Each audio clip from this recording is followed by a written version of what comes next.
Ready for the mosh pit, Shaka Bra. What's up, everyone? Welcome back to StrangeCast Player One. This was Life is Strange fan podcast. I also messed that up. I'm one of your hosts, Adnan. My co-host Adam is here. Adam, you here? I'm here, and without giving you permission or anything, I'm taking over to give you a breaking news update right now. Here we go. Oh dear. So, of course, we're going to be talking about some layoffs that are happening all across the industry. I wanted to give you, Adnan, a surprise that I'm not sure if you've heard this news yet, but I'm sure you've heard that Xbox has given some pretty massive layoffs, right? Mm, 9,000 employees. Okay. mm. And I just want to give everybody context of why it's so bad to be an Xbox fan right now, as I'm dressed in green. And as we're going to talk about later, there was a LinkedIn post. I'm not sure if you heard this yet. There's a LinkedIn post from Matt Turnbull, who is an executive producer at Xbox Game Studios.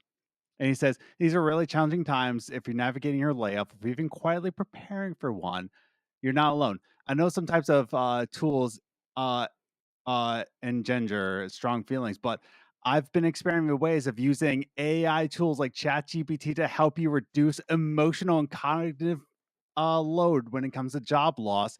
And I want to highlight one: emotional clarity and confidence. You can just type into ChatGPT, I'm struggling with imposter syndrome after being laid off. Can you help me reframe this experience in a way that reminds me what I'm good at? That LinkedIn post has since been deleted, but I just wanted to give you, open the show with some insane LinkedIn brain. I despise that platform. I It's utterly so despise. bad. Like, oh my god, that is the peak So cringe bad. millennial. Yeah. Cringe millennial behavior LinkedIn. I always wondered what happened to Facebook statuses. It was basically grown-up millennials that ended up on LinkedIn Yeah. posting the cringe-worthiest BS ever. I hate going on that Bro, platform. he literally said, just ask AI. Just have your AI be your therapist. It's fine. Oh, do you know Bro. what as well? I hate that's it's the tone deafness that would be like you, for example, saying like, I just had a car crash and I've like broken my limbs and I'm like, I'm sorry about that. When are we recording next? When are we recording? Ask ChatGPT how you can like make your legs better. Oh my god. So it's really, dude, it's hard to defend Xbox lately, not just because of lack of games, but these layoffs and how they're doing it. And then turning away. Dude, there's rumors that they could. So Adam, Yeah. let's get into it because obviously there's a big section with that, and I've kind of carved it out Yes. with one of the people that laid off, so we'll talk about it in there. It'll make more Yes. sense. I see Um, that in notes, but I'm just like, I just want to open up with some cringe. some cringe link, proper cringe, not Life is Strange cringe, That's just proper that's cringe. cringe. That's Yeah. cringe. Life is Strange is not cringe. That's cringe, dude. That is cringe. So yes, we are back for our first Side A episode of episode 105 off the Patreon episode. So thank you so much for the Patreon episode and everyone who watched it. It's really appreciated. If you are new here, please do consider dropping a subscribe to the channel, turn notifications, like this video. If you do not subscribe to this video, Yes. well, you're going to be told how to act via your emotions on LinkedIn. That's what's going to happen. I'm going to go on LinkedIn and be like, ChatGPT is telling you to subscribe to our channel. That's what's happening. Copilot is telling you to do this.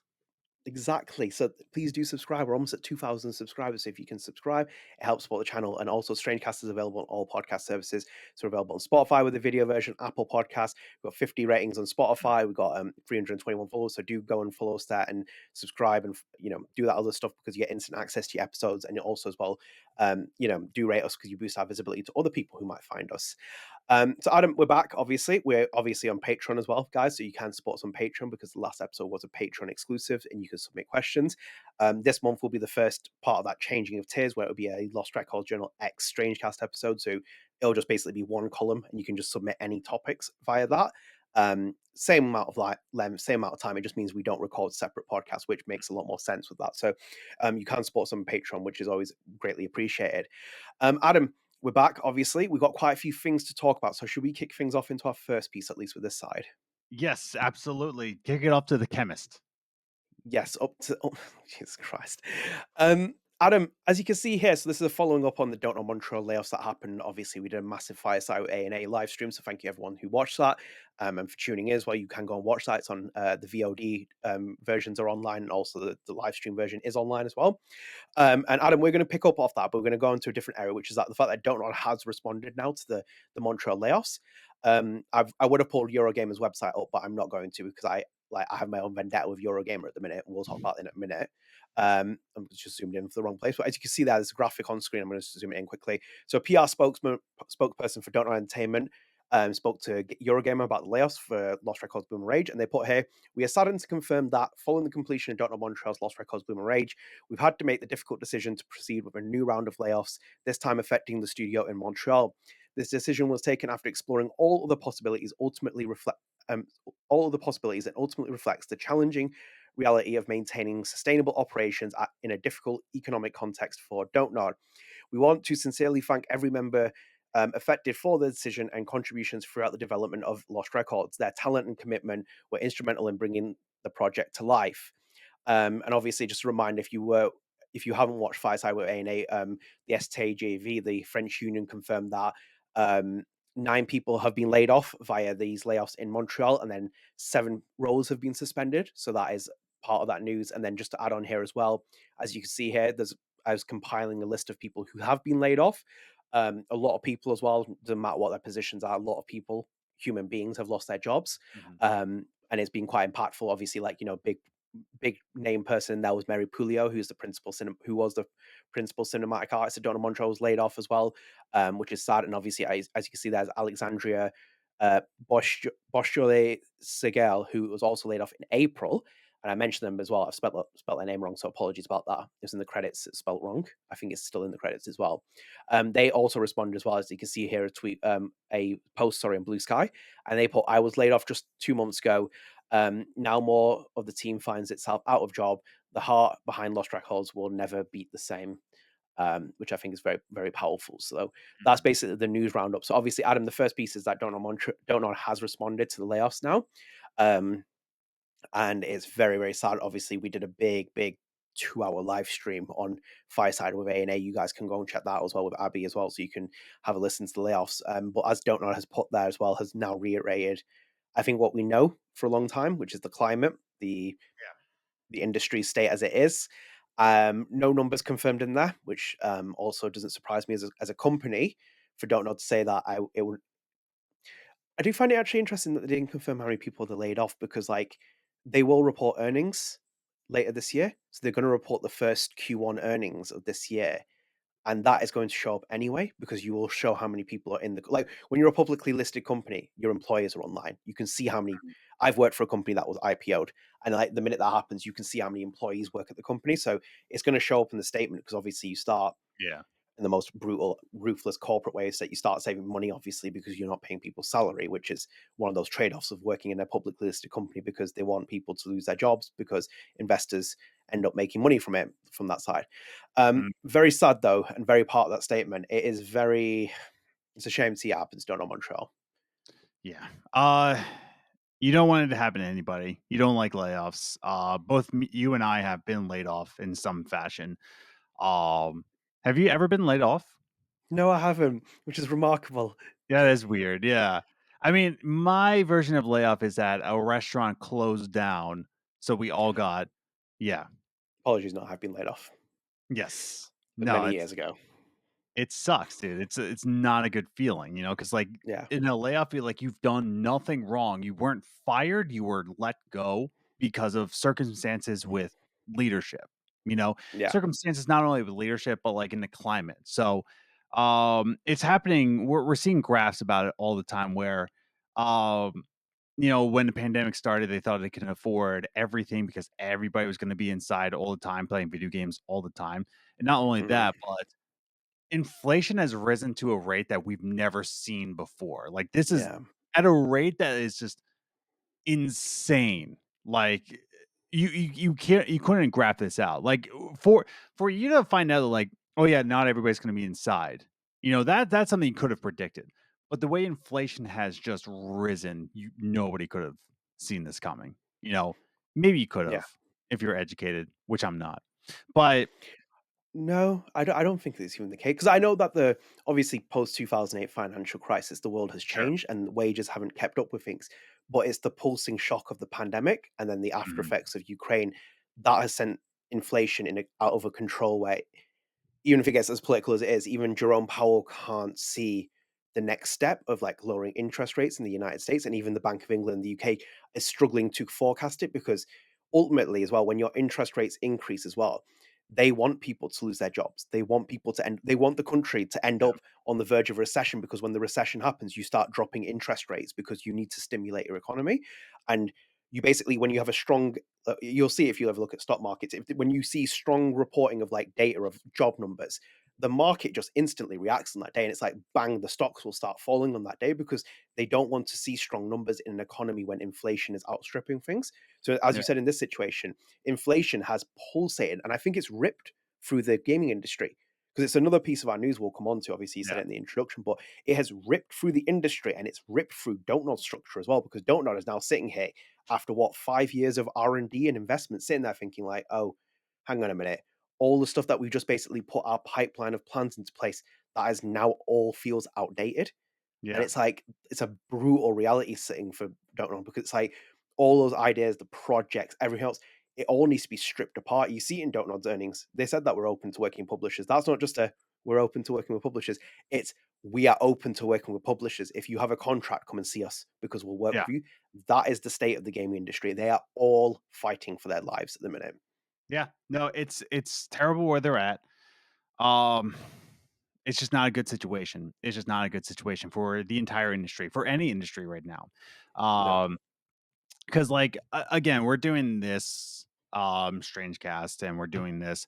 We're all focused on Don't Nod on this podcast, but we have to understand that the entire industry and outside of this industry, the movies, like any entertainment, any industry in entirety, like I said, like restaurants right now, like to open up a restaurant right now in the year of our Lord 2025, no, like do not do it, dude. Don't open a Yeah. restaurant, man. Let alone any store in 2025. It's unless you have bags of money. If you're a nepo baby, then don't open up. So Safi, if you're open to open up a restaurant, go for it. You know, you earned it, kiddo.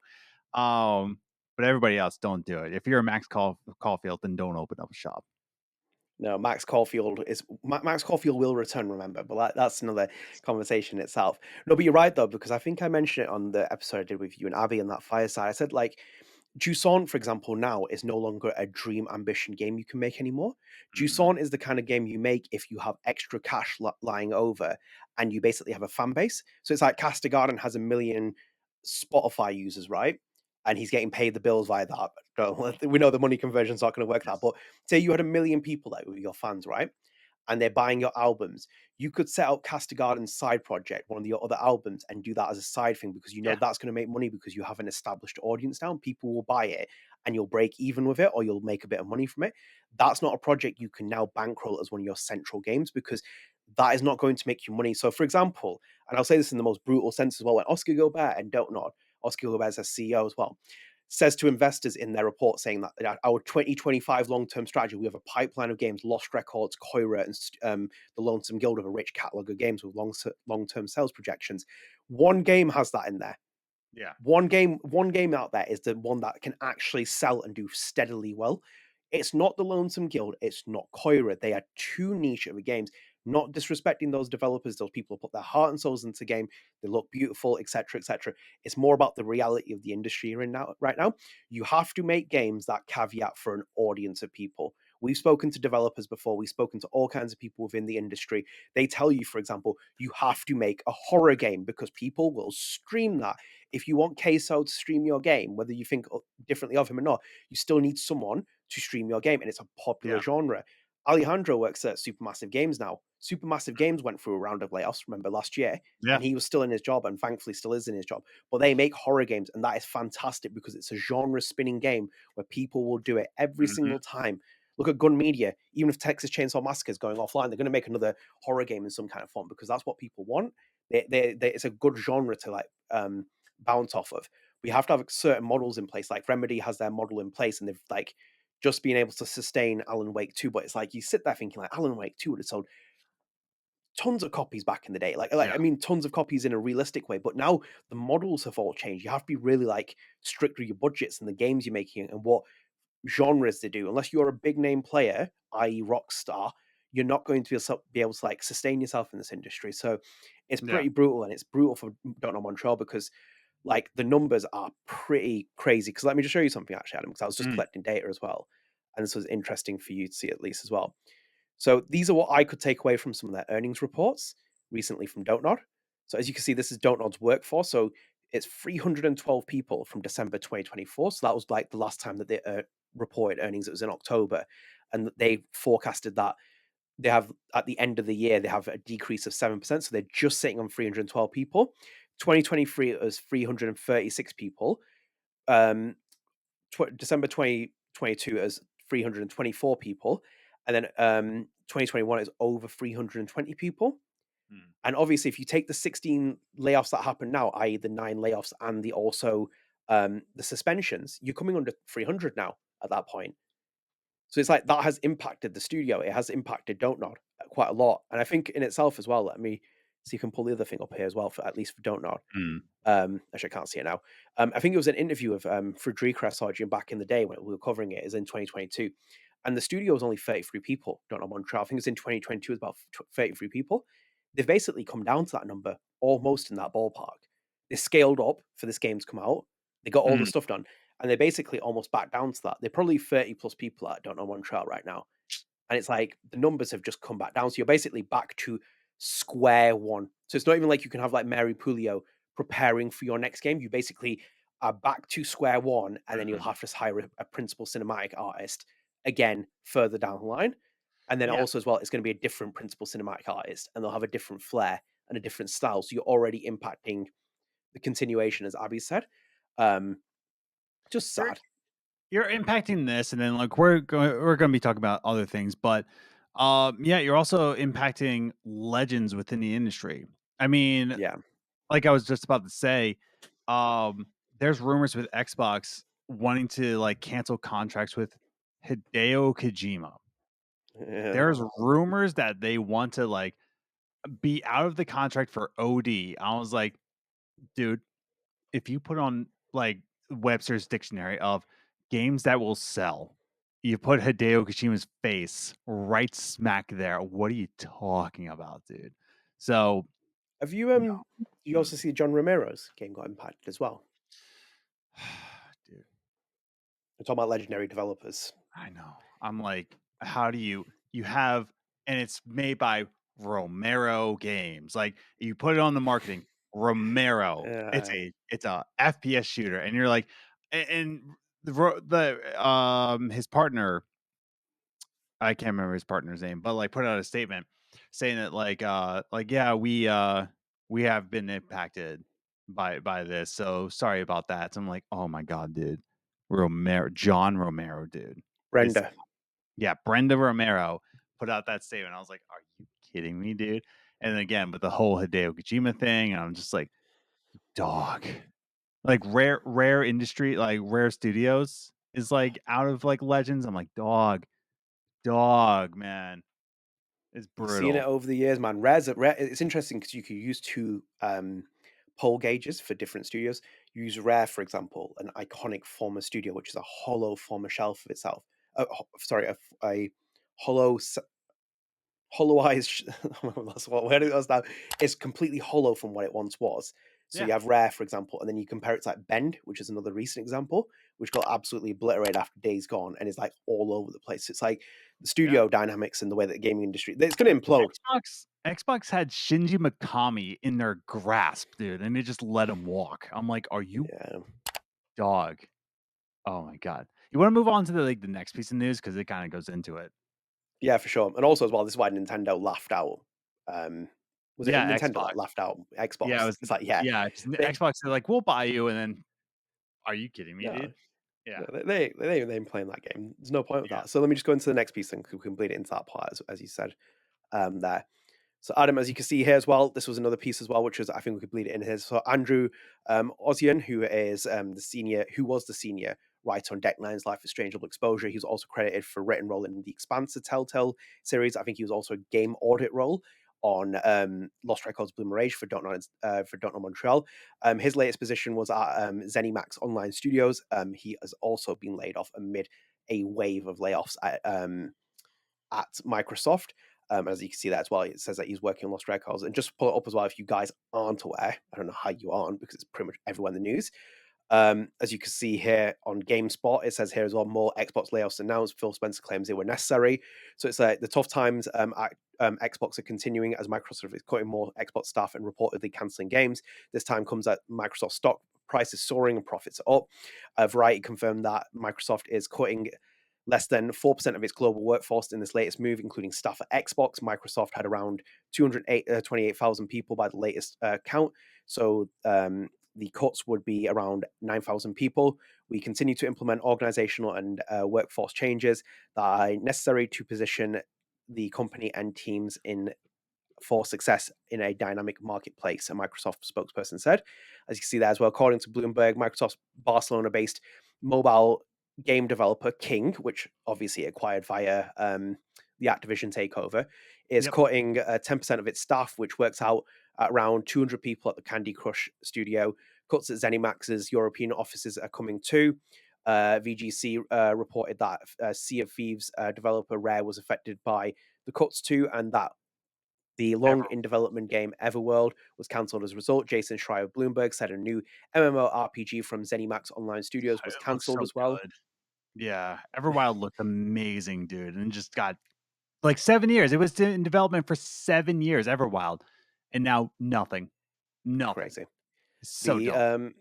The project had reportedly been in development since 2018 under the codename Blackbird. Schreier added that, quote unquote, many, quote, end quote, of the Xbox-owned game developers were impacted, including the Call of Duty development studio Raven Software and Forza Motorsport developer Turn 10. Turn 10, yeah.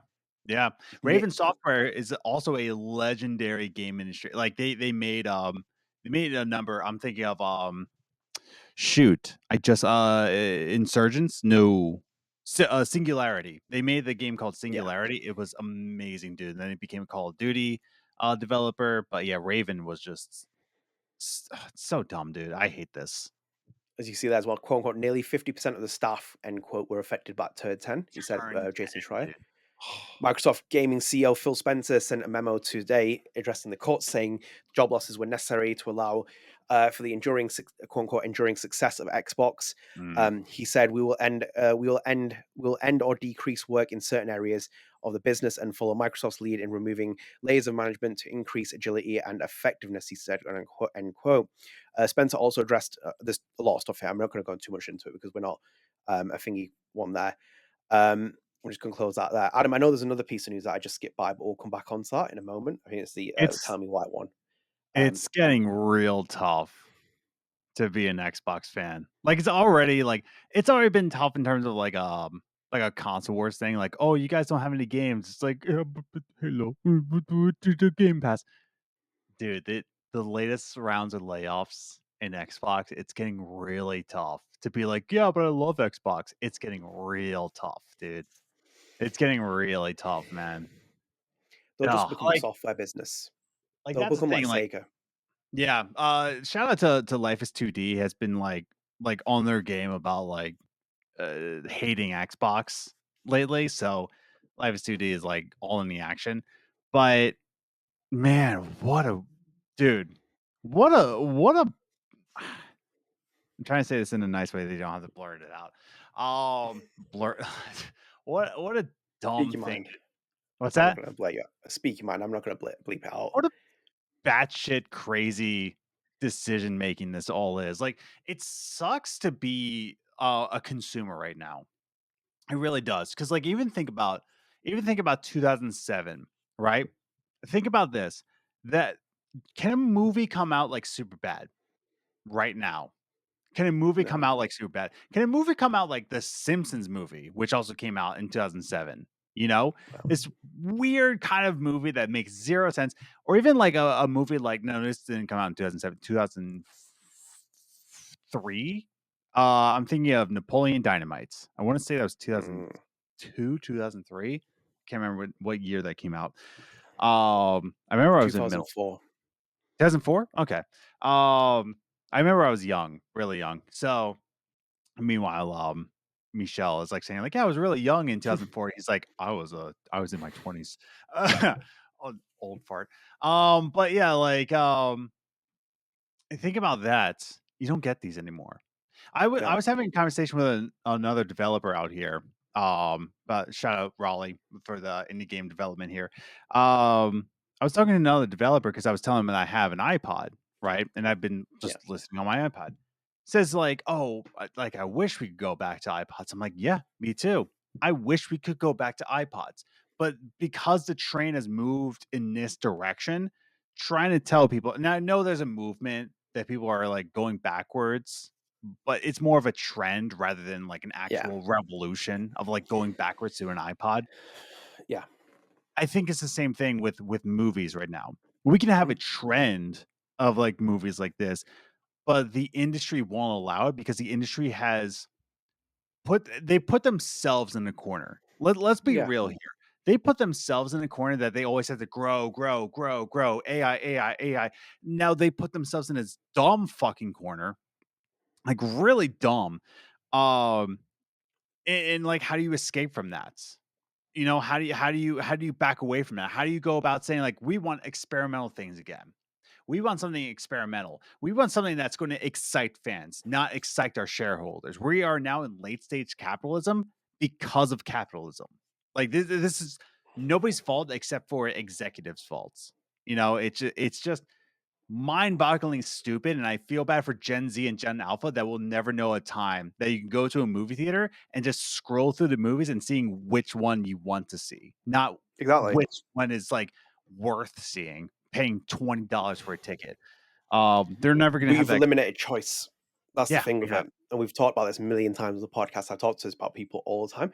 Mhm. Gen Z and not Gen Z, Gen Alpha and Gen Beta will never experience going to a blockbuster and picking out a video Yeah, with their parents and experiencing that kind of feeling of like picking up a videotape and making their own decision of watching this film or being influenced slightly by media if they needed to, but like not in a whole way. It's their own yeah. individual choice coming back. Even those like little sentimental things like rewinding a VHS tape, they just don't experience that Which because I it's just did instant. yesterday. Like Exactly. we watched the VHS for the Abyss, which is, by the way, a James Cameron movie that I thought was better than I remembered it being. It's okay. Yeah. But yeah, like I watched it on VHS and it's just like it still holds up, man. It Yeah. still holds up, but they won't understand. They don't No. understand because like no one wants to be challenged anymore. No one wants to be challenged in a way of just like, oh, we can do this. Like Hot Rod. Remember in the movie Hot Rod? What a dumb movie, but it challenged people, man. Like we can make dumb comedy, but like Yeah. you can't anymore. It's just dumb. You can't because it's too much exposure to everything and everyone's doing it and you're connecting the world in a way that you shouldn't be. I feel like very Death Stranding 2 here, but Kojima makes so many points with Death Stranding and Death Stranding 2, which makes so much sense. But it's like, is the world should the world really be connected as much as it is? No, it shouldn't. Because like that instant gratification, you watch something and people just move on and constantly. And we're also the product of it as well, because like for example, podcasts didn't exist. You know, you basically were consuming your information in certain kind of ways. You're getting your content from different kind of ways. It's the same with these layoffs, for example. The gaming industry is just caving itself in because it went exponentially up to the rise because it was like, here's the pandemic, and it basically felt like a shock of like, oh, actually, we can keep making games because everyone's going to be staying inside. But then they didn't think for a moment, actually, what's going to happen here and when people go back to work and the world goes back to normal and things start to change. And when budgets are spiraling out of control and you're putting so much investment into games, you basically destroy any essence of having games. I.e., for example, like Johnny Galvatron is not going to be able to sell Mixtape to a big publisher because No. most people don't care about a game like that because it looks ultra niche. So it's like peak era, which was only about 10 years ago ish, of Telltale games.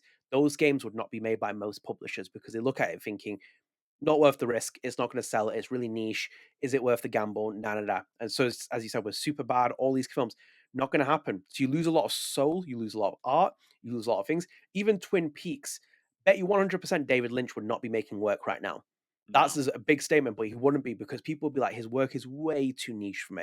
And it's the Yeah. same with like Chromatics, for example. Chromatics had a big have their own fan base, etc. But a lot of it is connected with Twin Peaks. A lot of their a lot of their kind of like fans come from that ilk as well because they really enjoy it. Obviously, Michelle's not by.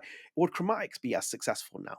not necessarily, but they would be considered seen as a small niche indie band kind of thing, despite being very talented musicians with their music.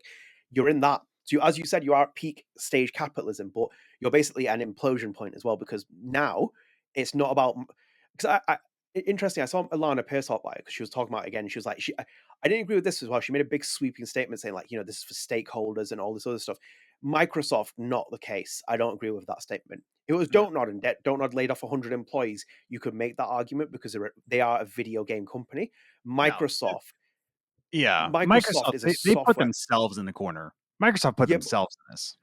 and Microsoft is a software company. So it's like for years, their investors have always said that you should, or people have suggested that they should spin off the Xbox division into its own entity because it's like, this is just something that is not even profitable. If you look at Microsoft's earning, the Azure cloud and all the other stuff, that is more important to their stakeholders.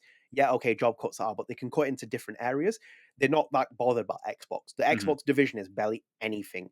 And I think Colin Moriarty said it for years about even like, Games Pass not being profitable. It's just not a sustainable model of what they're trying to do here.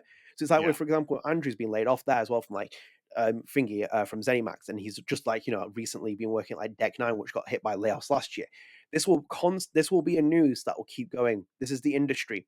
These will be projects that will be cancelled, and it's damning as well because, for example, and I've said this time and time again, Life is Strange, for example, needs Lost Records, and Lost Yeah. Records needs Life is Strange. They need to be connected all together to drive a small group of people to keep playing them.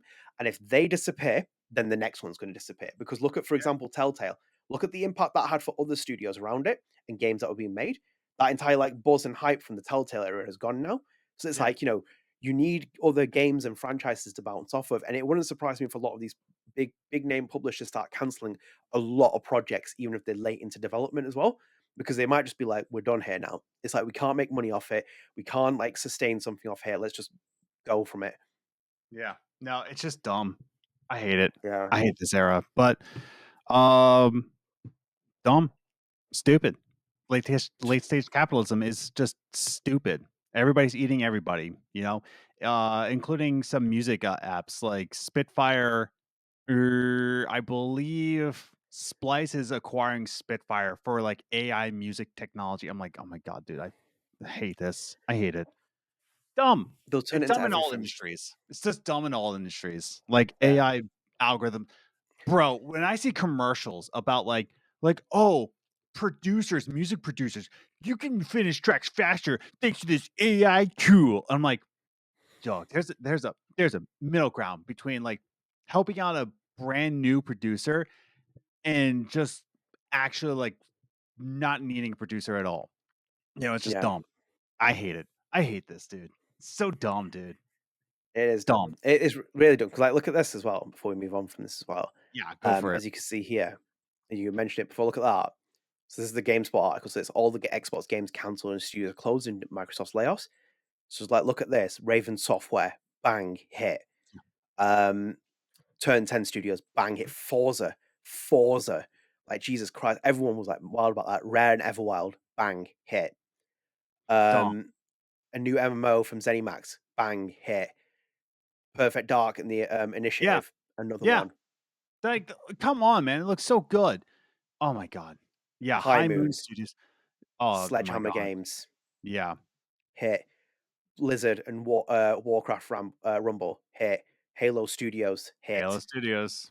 And What a Romero Games. moneymaker right there. Just automatically just literally put out any Halo game. If it has the term Halo in it, moneymaker.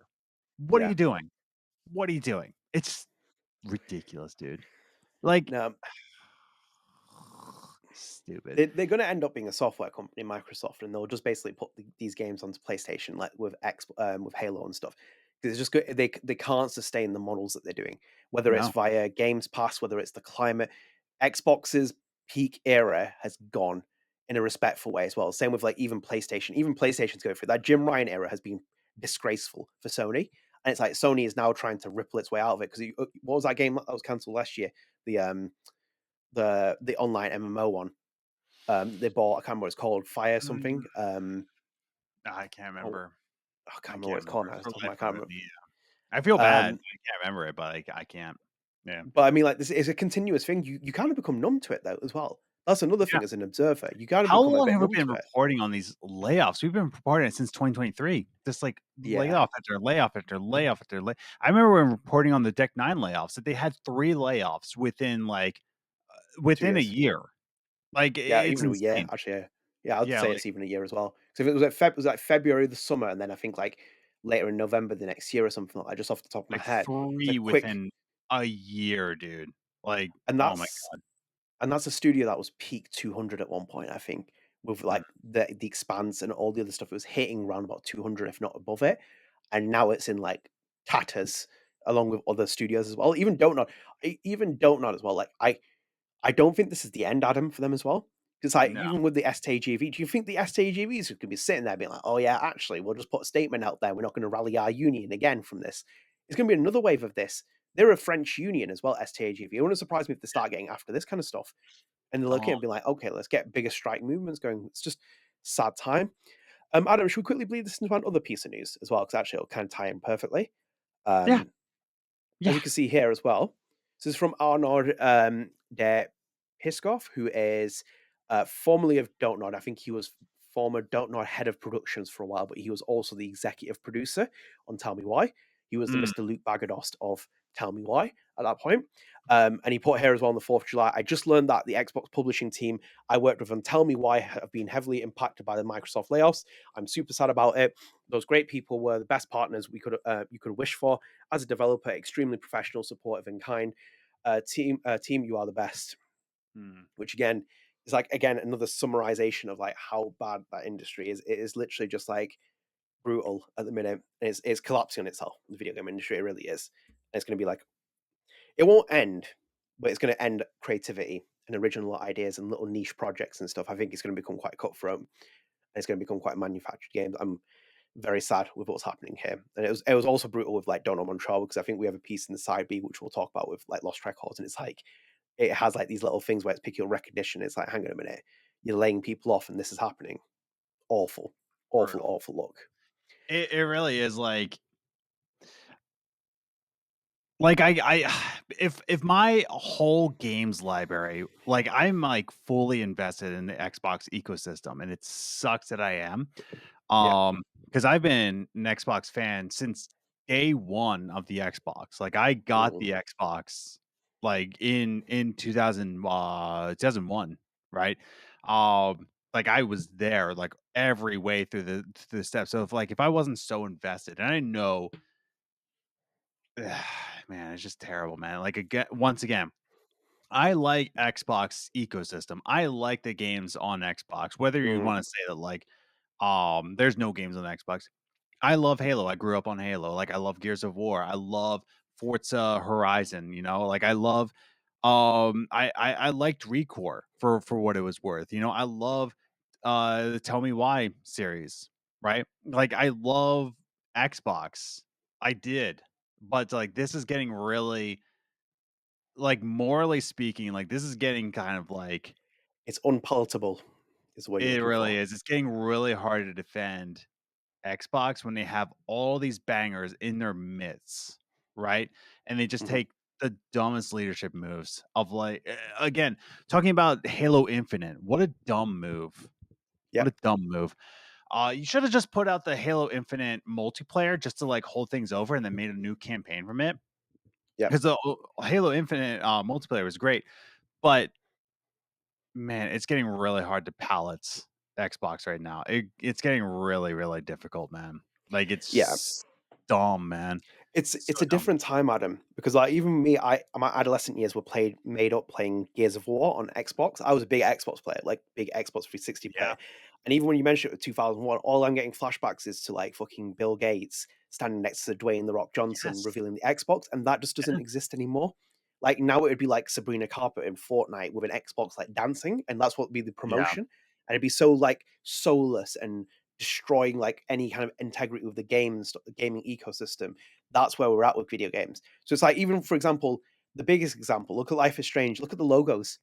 Look how Yeah. corporate it looks. It looks like a Starbucks logo that's evolved over time, and it's not even as good as the Mhm. Starbucks logo. And that's not even me taking a swipe at like Deck Nine or anything else. It's just how Square Enix has done it. It looks like Yeah. what is that? It's like you see that old Life is Strange 3 logo that Katie Benz posted in her True Colors video, and then you compare it to what we got. It's like, what? Why have you changed this? But it's like that's what the system is. Going to McDonald's, it's more expensive now. The quality of the food has gone downhill, and it looks like a corporate like dungeon It's when you walk been into it. it's been a hit to become creative in the Yeah. last like 5 years. Yes. It's been like a hit for creative people. Like it Yes. sucks. Like, and let's get one thing straight.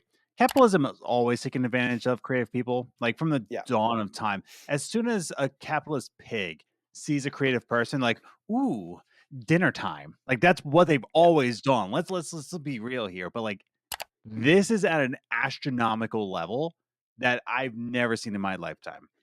You know, like Yeah. this is like so blatantly like just dumb unnecessary moves. And they say like these are necessary moves for the sustainable Xbox. No, it's not. Like the No. original creators of the original Xbox have gone on to say like this is a shame. What a shame this has been. Reggie Fils-Aimé is just like shaking at this point, dude. Like he is just not there. Reggie Fils-Aimé, Sean Layden are all just like shaking their fists in the air like this is not how we set up the games industry. You know, it's It's just just not the not. same place anymore. My most poignant example I can give is like Tarantino was working at a video store when he filmed Reservoir Dogs and made a masterpiece. That's just not feasible in this day and age now. It'd be No. very fluky for anyone to even pull something like that off. And you look at the horror stories that people go through just to make their games now. It's just not feasible. Those were the dreams of like where you could have an opportunity to make something like that. There's no way you'd see some kid like in a video store, which doesn't exist now, and then going out renting a camera and filming Reservoir Dogs and then making that and putting it into a film thing and selling it and becoming a cult classic. Not going to happen. Very few games even have that opportunity now in any Yeah. industry or even films or TV. It's all manufactured. It's all manufactured and made in ways that make people get hooked on them. It's horrible. It's just horrible. Should we go into our next piece of news quickly? Yeah. Let's get out of this bad news, I guess. Because one person that can always uplift us is Ashly Burch. Yay. Well, not Woo! always, because you know she has some takes that we all don't agree with, apparently. But yay, Ashly Burch! Yay! Exactly. Yeah. But as you can see, this is Ashly Burch. She was speaking to Eurogamer about her mental. There's some stuff about her show and stuff, but we moved it into another topic. And again, I'm boycotting Eurogamer as well.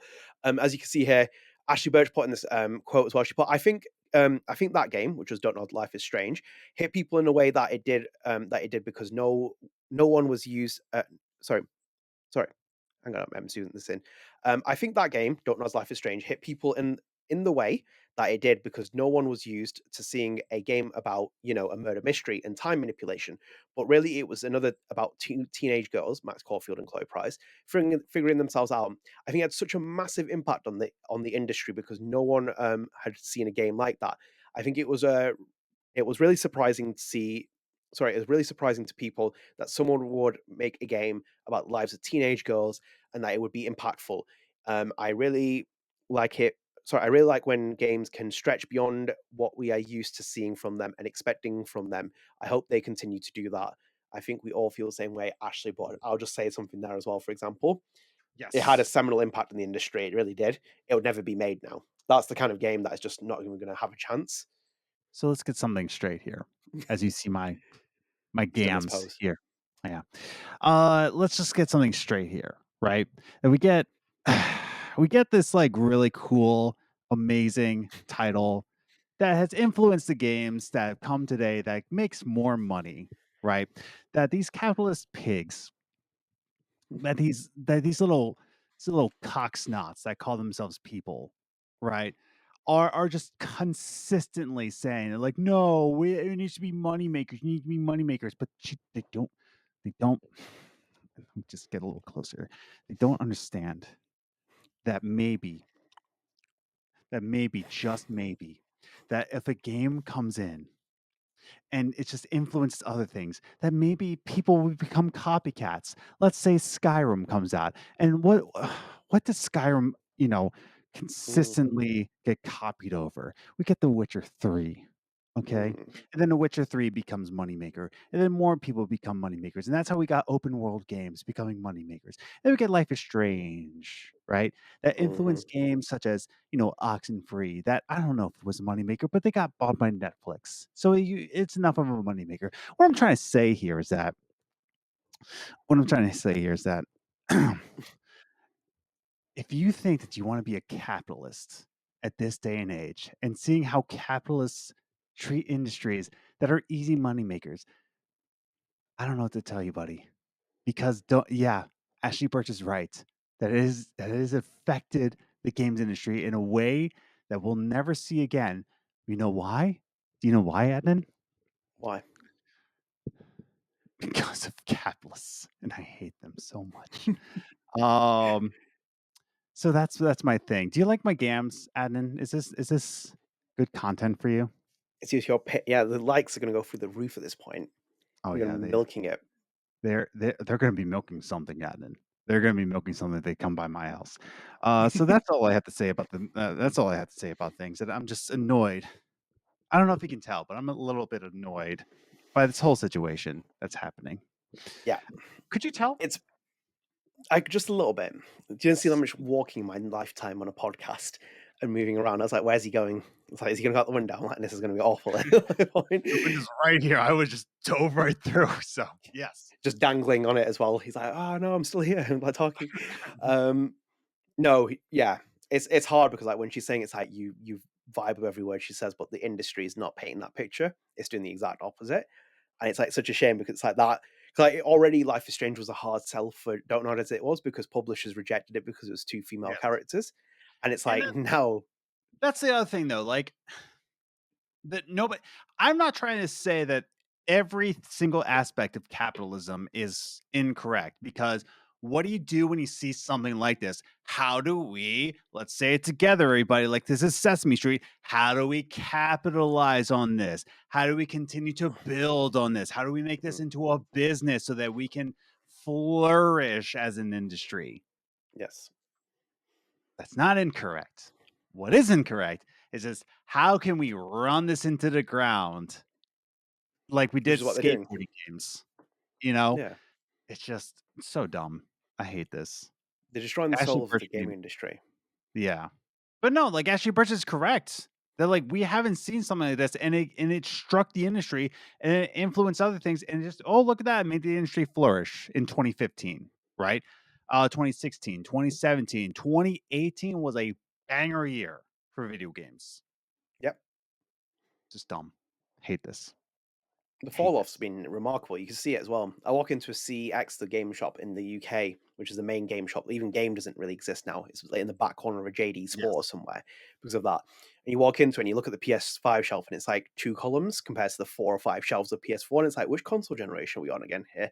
It's like you basically done that. For So it's like real. with Sony, with all the Insomniac games and stuff like Yeah. that, they made a massive scales. It's like I would sooner have a Life is Strange game or a smaller experience version game, or even, for example, a Yakuza game which uses the same assets among many other things, or even Death Stranding 2, which is reusing of some of its assets among many other things. I'd sooner see that and have games come out in a very short period of time that are good quality, good content, and you might not see me as so much of a cynical dickhead that I am on this podcast because I become a cynical person because I've seen it all, I've heard it before, and I want creativity rather than soulless cash grab games. And that, for example, is Yeah. why I feel as much as I do about Life is Strange double exposure, because when you do focus groups, Yeah. that's when you end up with that kind of game. But for example, if you'd give that game to the developers and let them be creative, maybe it would have flopped. Maybe it would have been Maybe. incredible. Maybe it would have been brilliant. Maybe it would have shown heart. Because a lot of that things are missing. When you miss a quality of heart, that's it. That's like me and you coming on here, sponsoring some AI podcast like service and being like, oh, actually, we're just going to sell our souls out and not enjoy doing podcasts anymore. Yeah. So that's it. And it's the same with the video game industry as well, and all them as well. They can stick my middle finger up to all of them. That's what I think about it. And Ashly Yeah. Burch is spot on with everything she's saying there because it's like that had a seminal impact in the gaming industry, and the gaming industry has had tons of games that are inspired by it. But since then, it's all over the Nothing. place. It just sucks, dude. It sucks. Like we had something good and they all just like ran it right into the ground. Like it's just terrible, dude. Um yeah. But yeah, if we just have some like really crazy games, and by the way, I do want to point out spending time here in Raleigh, North Carolina, I'm telling you right now, keep your eyes peeled on people who are developing games out of Raleigh. I have seen their games. I've seen it. Maybe I've signed on to a few of them. Who knows? I can't really say for sure or not because we haven't really signed a contract yet. But I will say though, there are some really creative people here, and I hope their Yeah. games do well. And as we're going to see in our next story, another creative game. But yeah, keep Yes. your eyes peeled because there are good games coming out, and their budgeting is like a Subway sandwich. Like that's what their budgeting money is. So keep your eyes peeled. There are some good games coming out, but like AAA, AA games, like they're gonna get taken over by, and I'm telling you right now, at least here in Raleigh, no, dude, there's some like insane games being made here. So keep your eyes peeled. Yeah, I think the model will soon become where people support their developers rather than actually like these bigger ones because like even AAA has no meaning now in this industry. It's gone. Like the budgets are ridiculous. We'll go into our last piece of news here. It's the last major one before some miscellaneous will fire at you guys just so you can keep yourself in the loop. Adam, I'm going to combine these two quickly as well, these small pieces. So we're going to our man, as you said, the main man, Johnny Galvatron from Yay. Beethoven and Dinosaur Mixtape. We're not going to read through this entire thing. So this is a preview piece that they did. So obviously they've gone on hands here. It said Mixtape is one of the most unique indie games that I've played. It's coming to Xbox Games Pass. Obviously, Beethoven and Dinosaur's game was at Summer Games Fest. It was at Tribeca Festival. They've played hands-on here. But I just thought one interesting point was here, Adam, and I did want to show you this. And it's very Adam Evalt coded as well. Yes. So as you can see down here, when I asked Johnny if he's got a release date in mind, he's evasive, but does note that he feels good about the next calendar year or the next 12 months, to be clear. Ha. When it eventually launches, I'll be eager to return and finish this album.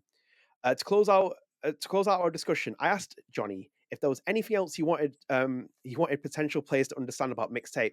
His response is ap- what's that word now? Aprica, Appreciably? Yeah, yeah, appreciably? I'm Yes. gonna say Yeah. impeccably blunt and honest. Johnny Galvatron said, "quote unquote, just play it." Yeah. End quote. Yeah. Yeah. Um, and We're gonna quickly as well here as well, Adam. yes. I'm gonna pull this up here as well. So as you can see here, Mixtape as well. The three characters are confirmed. I was seeing these in some of the previews. So from left to right, you have Stacey Rockford, who is your main protagonist. I don't know if that's the spelling because other people have spelled it differently. You have Slater in the middle, and then you have Cassandra. You don't have AC Slater, but it is a Nope. Slater. So Just later. Yes. yes, so that's it. So Johnny Galvatron has been hinting around the release date of Mixtape. Um, Yes. and he didn't really, say much. I don't know No. about this game if he's going to see this year. It might end up going into next year. I think we're gonna see it this year. I think You so. think so? I hope I think so. we're gonna I think we're gonna see this probably Mm, November of this year. I do think so. okay. Um but no, if you look at Johnny Galvatron, I'm telling you again, going back to Raleigh here, there is many Johnny Galvatrons here in Raleigh. Like there are people Including Adam. just yeah, yeah, including me.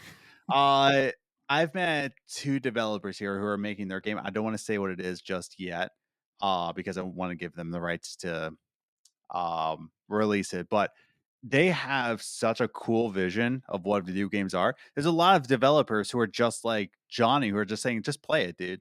Like just play a game. And there's a lot of developers here who are just saying like games are no longer games, they're a business and they're making creative decisions that they get control of. So no, I'm looking forward to Mixtape. I'm looking forward to just playing it. And I'm looking forward to telling you guys about some cool games that are coming out soon. Yeah, I'm looking forward to it as well. I hope it comes this year as well. And the fact that it's coming to Xbox Games Pass, I'm kind of happy that it's being published by Annapurna, which Annapurna has had its own problems as it is. But I'm glad that they're publishing it because if this was coming to Xbox Games Pass via internally Xbox, this game probably would have been Mm. cancelled, considering the way they're Yes. going. Um, and yeah, I'm just excited for this. I hope to see more of it. There's more interviews and stuff. I think we'll pick them up in the next couple of episodes as we go ahead of things. But I'm very excited to see Mixtape. And before we go as well onto our miscellaneous, I'm just going to pull this up as well. Brown, brown, brown, brown. Yay. What the heck? Literally the same person. Lit I just basketball, sunglasses, I Adam just think Evalt. that I just think that you just see that all white people look the same. No, you and Johnny Galvatron are the exact same people. I'm watching Ted Lasso at the minute, TV show. Every time I watch it, I'm like, this is what Adam would be like if he's a football coach. He'd be doing Once the exact again, same another thing. white guy, and you're just like, man, this white guy, he looks like another white guy I know. No, but you and Michelle are different though. You're nothing like Michelle, and same with like Luke. You're all quite different in that sense. But it's like with these certain people, I'm like watching, I'm like, this is Adam coded. This would be Adam in another lifetime. He'd be Ted Lasso giving his like Yes. little treats to the owner every single time at the beginning, and then doing his little So accent. you know that YouTube like meme that's just like it's just like three kids on the couch discussing like is Fortnite like two. It would be me, Johnny Galvatron, and Ted Lasso on the couch. Pretty much, yeah. And I wouldn't be able to tell Yes. who's who from that situation. It'd be the exact same person, all of them. Yeah. So yeah, I think we're done with the major pieces. Let's quickly go through the quick miscellaneous, and then we're going to fire off from here, and then we're Yes. going to go on side B after that to record, because there'll be quite a bit of stuff here. So we got our post up here, Adam, as you can see, miscellaneous. I'm going to move. Actually, we've done that. Captain Spirit, Adam, 7 years old in June 25th. I Yay. posted that as well. It was released. It was Crazy, announced. dude. Yeah, it was announced early in that month for the E3 Microsoft presentation, and then it was released in the same month, which was crazy. Great little experience. So nice little anniversary. As you can see, Don't Nod tweet about that as well. Captain Spirit was released 7 years old, 7 years ago in June. So always lovely to see. Adam, Lost Records is on sale, as you can see. So it's now part of a bundle with Koira. So it's a 15% bundle on there. I'm not going to pull up the screen because we're running on time as well, but Don't Nod does have a summer sale on hand as well. So there's a lot of games on sale in there. Obviously, Koira is on sale. Jusant is on sale. Jusant will be the next part as well. Harmony, Gerda, Twin Mirror. There's a lot of other variations of bundles, so you can go and check that out as part of Don't Nod's sale thing that it has at the minute. So it's just a quick FYI. And Adam, finally to end up here as well. Obviously, we couldn't end without saying that the Life is Strange Twitter account has now posted about Pride Month. So with June, on June 30th, June is almost it's done. Like you posted in the 11th hour, dude. Admin logged back in so you could schedule this up on Sean's birthday next month in August. So he's like, yeah, I'm gonna schedule this in. Can we see exactly what time they tweeted this, by the way? Yes. There I think it'll tell you what my time is though. Last edit is 4:15 p.m. God, on the dude. June 30th. Signing Like, off, aren't they, from the London office? Right, let's get this scheduling quickly. Run. God, dude, the last day of June at 4:15 in the afternoon, 4:10, brother. Yeah. Brother. What did they change in that? With June almost over, all of us. Must be something minor. That's crazy, dude. That's insane. They was like, waited till like the last minute. They're logging in. It's like they're like, right, schedule that up on the post, and also schedule Sean Diaz's happy birthday post whilst you're at it, so you can save some time, get it quickly scheduled in. But yes, it has posted, so we just wanted to put that out there. It's just a little cheeky tongue-in-cheek post to end the podcast on. So, Adam, I think we're done here. Let us know your thoughts and feelings in the Side A podcast. We always try and pick out two comments out for the next podcast. We can put them in our comment in the podcast. Let us know what you think about what's happening with the layoffs and all the other stuff as well, including on Don't Nod Montreal and whatnot. We're always interested to hear what you guys think. And we'll sign off here. So thank you for joining us. If you are new here, one more time, please do subscribe, turn on notifications, like the video, share with your friends. If you do not, I'm going to go Johnny Galvatron. I'm going to hide the next Side B episode. And we've become evasive and be like, just listen to it. That's what I'm going to do. So please do subscribe as well. You can help us get to 2,000 subscribers. And StrangeCast is available on all podcast services. So we're available on Spotify with the video version. We're available on Apple Podcasts.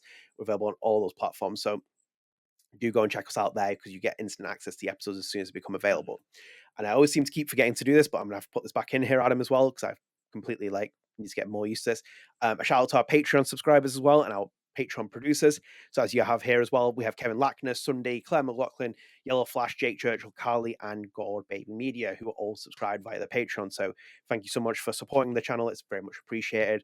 And yeah, you can subscribe to our Patreon. It is available online as well. So go and check it out because we do our crossover podcast, which we did for our last two episodes. So you can check them out. You can enjoy them. You can get a Kevin Lackner special, which you do yourself, or you can become like GordBaby and you do all the podcast. So you can have a full takeover.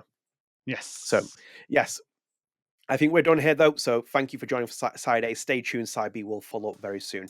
Until next time, guys. See you later. Bye. Bye. Ready for the mosh pit, Shaka Bra.